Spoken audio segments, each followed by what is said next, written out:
साध संगत जी, शरीर के अनुकूल जो कुछ भी प्राप्त होता है तो उसे कहते हैं सुख। और मन के तल पर जो कुछ अनुकूल प्राप्त होता है तो उसे कहते हैं आनंद। एक सुख है, एक आनंद है, और दोनों में जमीन आसमान का फर्क है।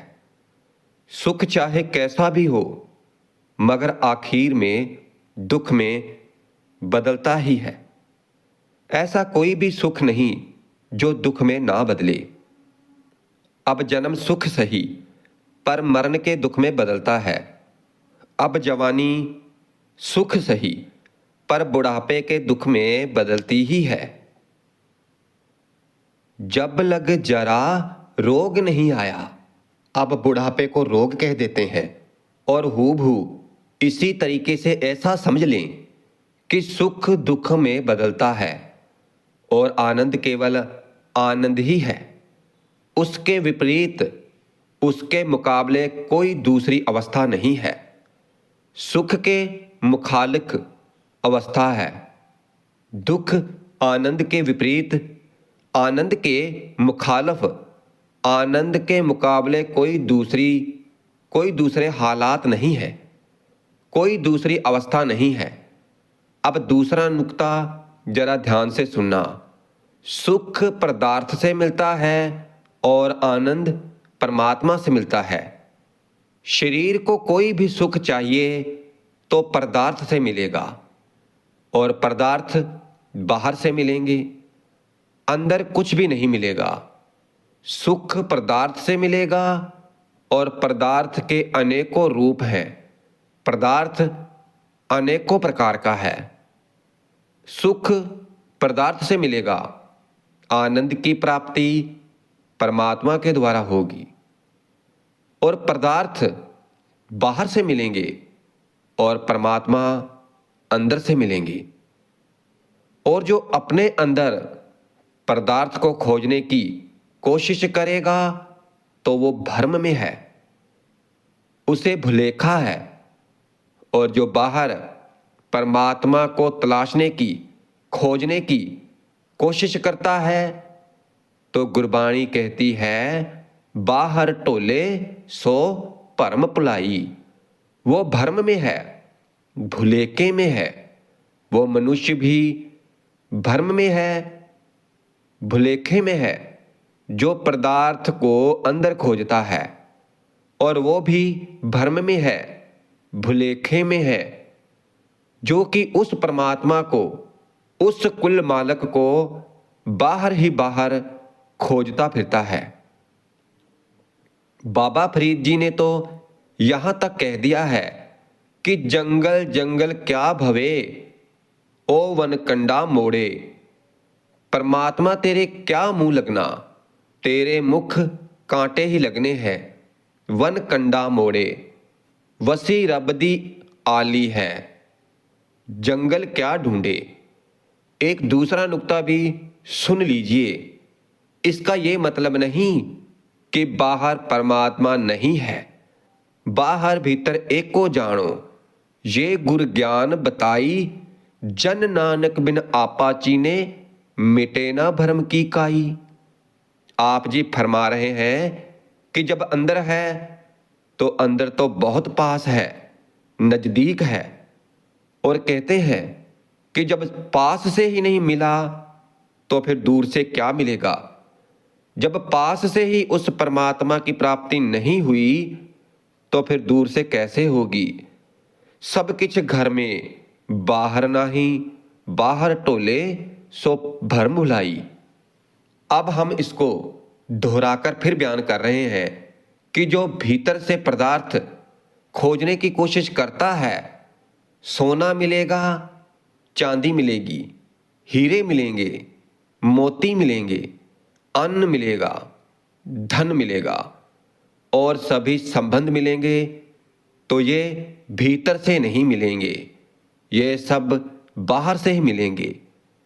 और परमात्मा खोजना हो, अब जरा समझने की कोशिश करें कि पदार्थ को ढूंढना पड़ेगा मगर परमात्मा खोजने की जरूरत नहीं है। सिर्फ अंदर जाना पड़ेगा, सिर्फ भीतर उतरना पड़ेगा, क्योंकि वो तो मिला हुआ है, वो तो हमें मिला ही हुआ है, हमारे भीतर ही है, हमारे पास ही है।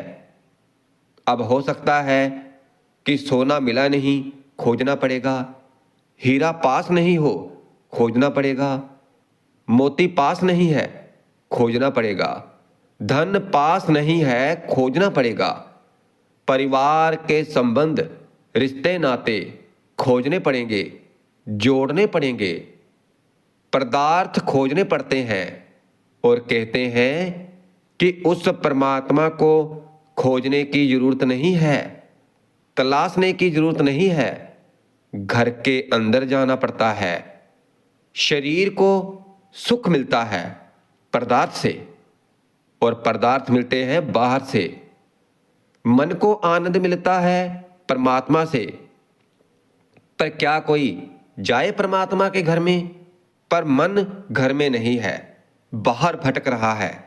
इसलिए गुरबाणी में आता है कि मेरे मन परदेसी रे प्यारे आओ।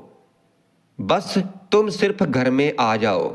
घर कहा है शरीर को, हमारी जो देह है इसको घर कहा गया है, क्योंकि परमात्मा तो मिला हुआ है, उसे खोजने की जरूरत नहीं है। आनंद तो मिला हुआ है, सब कुछ घर में बाहर नाही, बाहर ढूंढे सो भरम भुलाई। अब सभी पदार्थ मिले हुए नहीं हैं, हर रोज ढूंढने पड़ते हैं। पास धन जितना चाहिए उतना है नहीं, ढूंढना पड़ता है। और जब तक शरीर में जान है तो ये भूख रहती है। ये भूख, पदार्थों की भूख कभी खत्म नहीं होती। भोजन खा लिया तो भूख मिट जाएगी, मगर शाम को फिर भूख लग गई। शाम को भोजन खाया तो भूख मिट गई है, और सुबह फिर भूख लग गई है। धन मिला है और फिर और भूख पैदा हो गई कि और मिल जाए। पदार्थ मिले हैं और फिर और भूख पैदा हो गई कि और मिल जाए। प्रबलता मिली है और भूख पैदा हो गई। और अगर एक बार ये मन घर में जाए तो इस मन की सभी भूख मिट जाती है। क्यों? क्योंकि घर में सब कुछ है। सांच नाम आधार मेरा, जिन भूखा सब गवाई। हर तरह की भूख मिट गई, शांत हो गई, मगर हमें भरोसा नहीं है। अच्छे अच्छे को भरोसा नहीं होता, क्योंकि कुछ सच्चाई को कबूल कर लेते हैं और कुछ नहीं करते। अब जिनको 40-40 साल हो गए हैं, सत्संग में आ रहे हैं और कह देते हैं कि क्या करें, भरोसा ही नहीं होता कि सब कुछ घर में ही है। अब भरोसा क्यों नहीं होता? क्योंकि अभी तक किसी भी साइंटिस्ट ने नहीं माना कि अंदर आनंद है, मगर खुशी है, महान खुशी है, महान आनंद है, महान रस है, महान सुहप्पन है। अभी तक किसी भी चोटी के साइंटिस्ट ने यह नहीं माना, क्योंकि मनुष्य जीवन व्यतीत कर रहा है विज्ञान को आधार बनाकर, ज्ञान को आधार बनाकर नहीं, साइंस को आधार बनाकर, मगर परमात्मा को आधार बनाकर नहीं। और फिर जितना मनुष्य का साइंस पर भरोसा बढ़ता गया तो उतना ही परमात्मा पर से भरोसा घटता गया। साइंस, विज्ञान क्या है? पदार्थ को अपने अनुकूल करना, यानी अपने अनुसार उसको ढाल लेना। अब हवा गर्म है, ये नहीं चाहिए, इसे ठंडी करनी है, कंडीशनर करना है। जिस तरह की हवा शरीर को चाहिए वैसी करनी है। अब पानी बहुत ठंडा है, नहाना मुश्किल है, इसको गर्म करना है। पदार्थ को अपने अनुकूल करना है। अब लोहा है और जैसा रूप मुझे इसका चाहिए तो मैंने उसका वैसा रूप करना है। अब लोहे से तरह तरह की मनुष्य ने मशीनें बनाई हैं, औजार बनाए हैं। लोहा प्रकृति ने बनाया है और मनुष्य ने तरह तरह की मशीनरी बनाई है। यानी कि मनुष्य कह रहा है कि प्रकृति तूने जिस तरह का लोहा बनाया है तो उस तरह का मुझे नहीं चाहिए। जिस तरह का मुझे चाहिए मैंने उसका रूप उस तरह का बनाना है। मनुष्य ने सोने को, चांदी को, पीतल को, तांबे को और लोहे को, माटी को अपने अनुकूल, अपने अनुसार किया हुआ है। हवा को अपने अनुकूल किया हुआ है। अब पानी का स्वभाव है कि नीचे की तरफ जाना, ढलान की तरफ बहना। पानी का स्वभाव होता है कि जिधर ढलान होती है तो वो उस तरफ जाता है, जिधर निमान होता है तो पानी उधर ही जाता है, बहता है। पर मैं कहता हूं कि मुझे चौथी पांचवी मंजिल पर पानी चाहिए। चाहे स्वभाव पानी का प्रकृति ने बनाया हो नीचे की तरफ बहने का, मगर मुझे तो इसको 100वीं मंजिल तक भी पहुंचा दिया है। मुझे तो वहां चाहिए, बहता होगा नीचे की तरफ, होगा इसका स्वभाव नीचे की तरफ जाने का, मगर मुझे तो चढ़ाई पर चढ़ाना है। प्रकृति में से पदार्थ को अपने अनुकूल ना किया जाए तो जैसा शरीर को सुख चाहिए तो वैसा नहीं मिलेगा। बड़े ध्यान से सुनना, कोई भी पदार्थ मेरे अनुकूल नहीं है तो वो मुझे सुख नहीं दे सकता, कभी नहीं दे सकता। और फिर आखिर मनुष्य ने अड़कर अपने अनुकूल बना लिया है। जिस तरह का मनुष्य को चाहिए तो वैसा इसने रूप दे दिया है।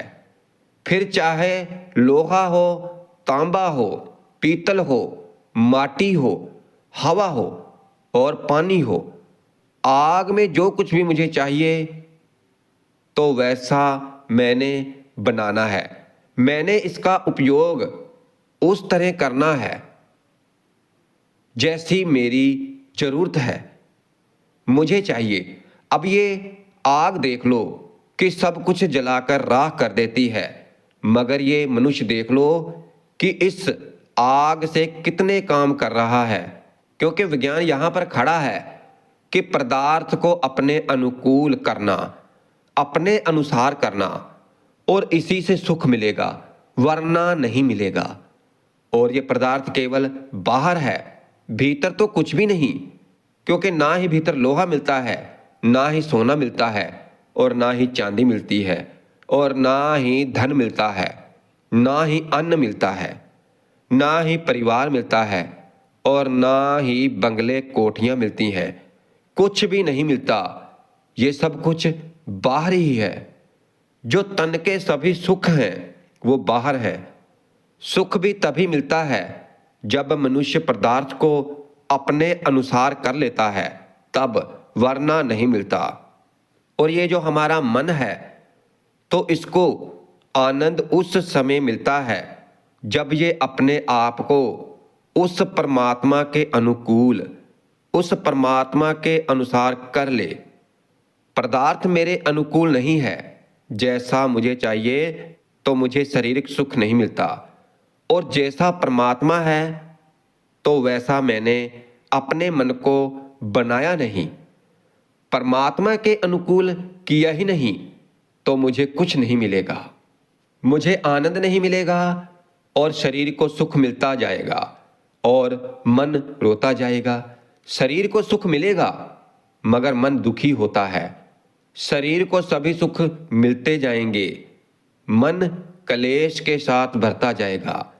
अब बहुत बड़े सुखी मनुष्य जो कि तन के तल पर हैं तो मन के तल पर उतने ही दुखी हैं।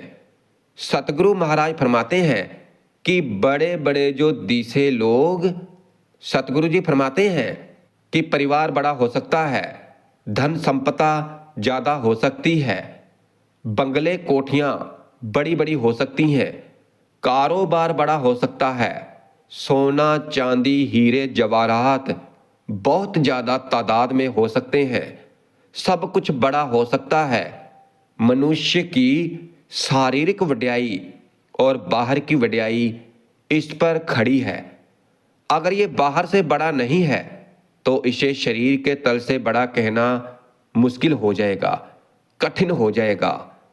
मकान बहुत बड़ा है, इसलिए बड़े लोग, बड़े बड़े जो दिसे लोग, धन संपदा बहुत ज़्यादा है, कोठी बंगले बहुत ऊंचे हैं, कारोबार बहुत ज़्यादा है, परिवार बहुत बड़ा है।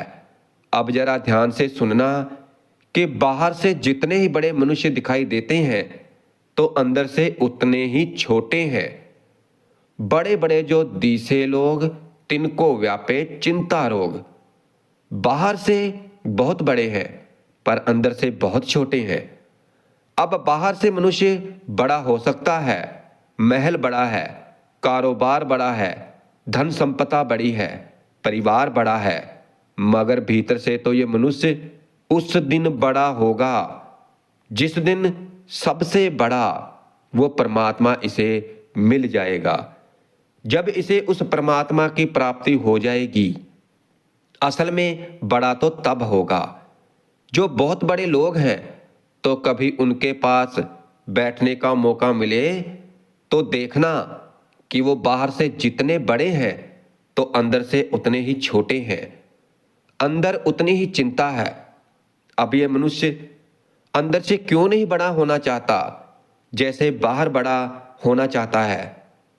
वैसे जैसे बाहर वड्याई चाहते हो तो अंदर क्यों छोटे हो? क्या कारण है? दरअसल इनको एक गलतफहमी है कि हमें जो कुछ भी मिला है तो वो बाहर से मिला है। जैसे धन दौलत बाहर से मिली है, पदार्थ बाहर से मिले हैं। हमें जो कुछ भी मिला है तो वो बाहर से मिले हैं।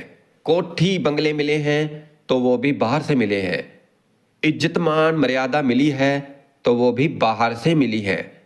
तो सोचते हैं कि परमात्मा भी हमें बाहर से ही मिल जाएगा। बस यही गलतफहमी है और कुछ नहीं है। और जिस दिन इसकी ये गलतफहमी दूर हो जाएगी कि परमात्मा बाहर से नहीं मिलेगा, बाहर से तो हमें केवल पदार्थ मिल सकते हैं, परमात्मा तो हमें अंदर जाकर ही परमात्मा मिल सकता है, तो उस दिन इसको ज्ञान हो जाएगा और उस दिन ये परम गति को प्राप्त कर लेगा।